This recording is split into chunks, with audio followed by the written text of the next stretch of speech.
Hey guys, good morning. It's Austin the Car Guy, and today I have an interesting video for you. Today I have the Toyota Yaris IA. Hope you guys enjoy this video. And if you guys are new to my channel, this is my new car channel where I do new car walkarounds, used car walkarounds, tech talks, and also eventually we're going to end up going to car shows. So make sure that you guys subscribe and hit that notifications bell so that you get notified when I come out with a new video. Enjoy this. All right, guys. So as always, we're going to start with the outside of this Toyota Yaris IA, I believe is its full name. This is basically a brand engineered Mazda 2. If you're not familiar with that car, it is Mazda's smallest, that's right, smallest car. And this is not a car that you can buy anymore. They quit making it in both formats, the Mazda 2 and the Yaris. This one is branded Yaris, but I do remember there being a Yaris IA. Maybe the IA was the sedan. Maybe that's what I'm remembering from this time frame. But these were the cheapest, most affordable cars you could get for a very long time. These had a very low starting price, were really reliable cars. I mean, I remember the Yaris is going like 200,000 miles, being originally bought for like 12 or 13 grand.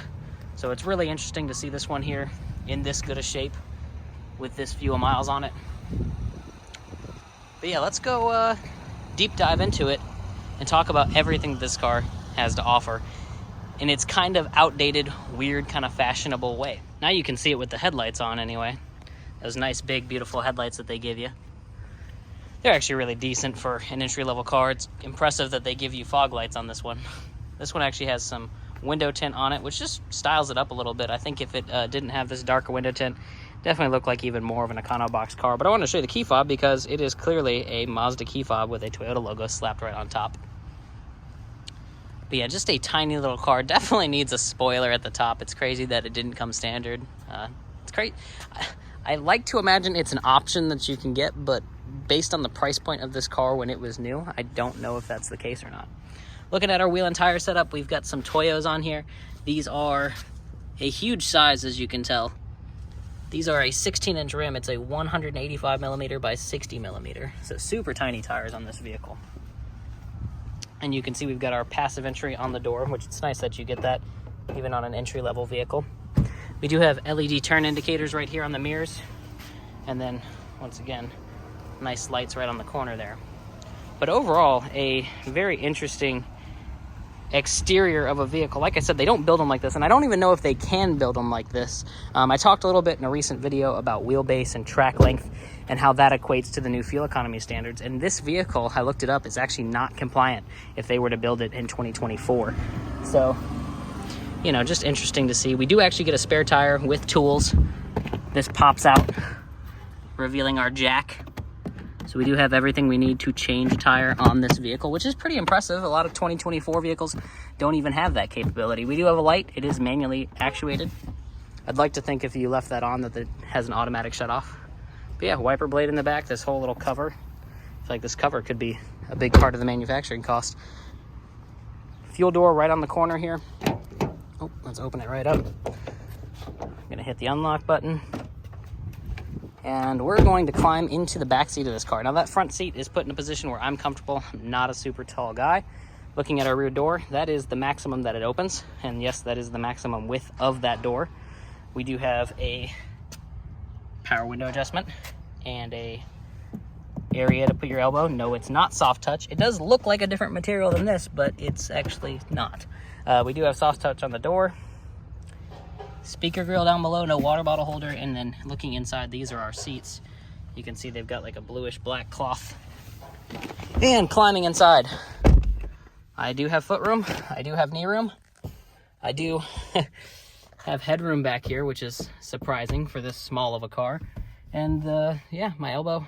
This is not a backseat that I want to be in for a long time, but it is a backseat that I could be in across town, maybe over one town.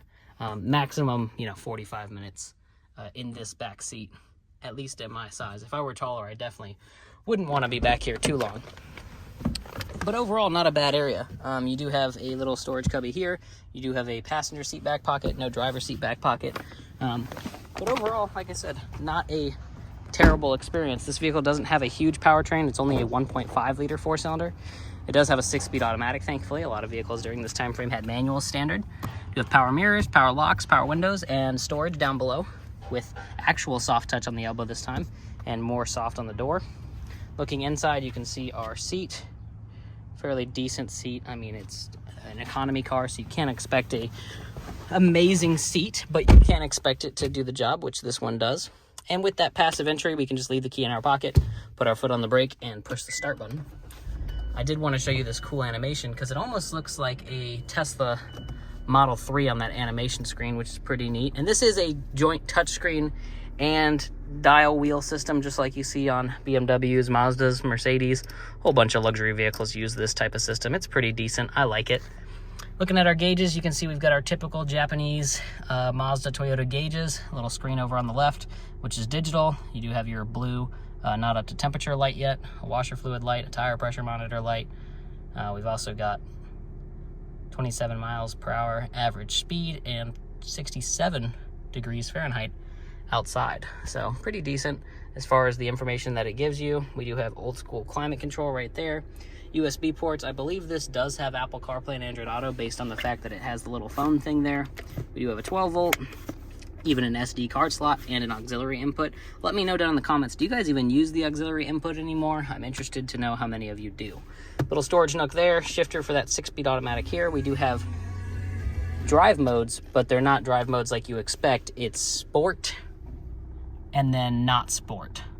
So those are your drive modes right there, sport and not sport. So we do have your infotainment button. You press nav. There's actually not nav on this current one, but it does pull up a compass with your longitude, latitude, and elevation.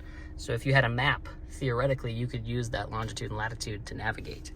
So it does technically have nav. Going to our home display, we just kind of get that little menu bar that you can toggle back and forth, and then the music button will bring you to whatever is currently playing, whether that be FM, auxiliary, Bluetooth, whatever.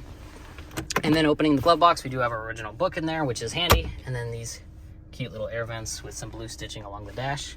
Next, we'll go underneath the hood of this Toyota Yaris. Ooh, we'll pop the fuel door too real quick. There's your buttons for resetting your TPMS if those ever go off on you, like they did on this one. I bet if I hit that reset light, it probably wouldn't read as bad. Yeah, just a regular old fuel door. It does have a little holder here for your cap when you take it off. But overall, not a bad little car. If you were somebody who just needed a good, fuel-efficient, reliable, inexpensive vehicle, this would definitely do it for you, because this is a 1.5 liter 4-cylinder. It's going to get 40 miles to the gallon on the highway, 30 some in the city, and it's Toyota / Mazda, so you know it's going to be super reliable.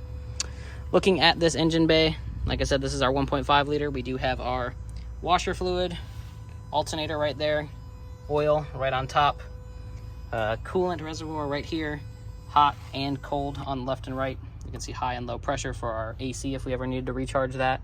Air filter, breather box, battery, brake fluid, and a little fuse box there. Headlights are nice, up high, prominent, easy to change bulbs if you needed to.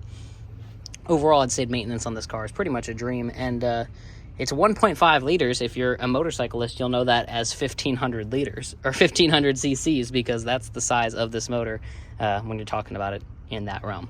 So, with that being said, guys, what do you think? Do you enjoy this vehicle? Do you think this is a great value option for somebody who just needs a reliable car to get around with? And if you hate it, put it in the comments as well. I'm happy to hear any side of the argument on this vehicle. Thanks for watching, guys. If you're enjoying the content, make sure to like on the video, subscribe to the channel, hit that notifications bell so that you get notified when I upload a new video. Thanks for watching, guys, and have a beautiful day. And for those of you who stayed after my exit, you now get to see this vehicle with the headlights on. That's the new bonus that we're doing for you guys that are patient enough to stay. Let's climb in here. There we go. Got the headlights on. Perfect. There's your headlights. Both sides. Let's go check out those tail lights, see what those look like. I bet those are beautiful. Oh yeah, there's your lovely Toyota Yaris taillights. They almost look like a Forte taillight. Like a Rio hatchback, maybe? Maybe that's what I'm thinking of. But yeah, nothing too fancy. Well, thanks for watching, guys. Have a great day.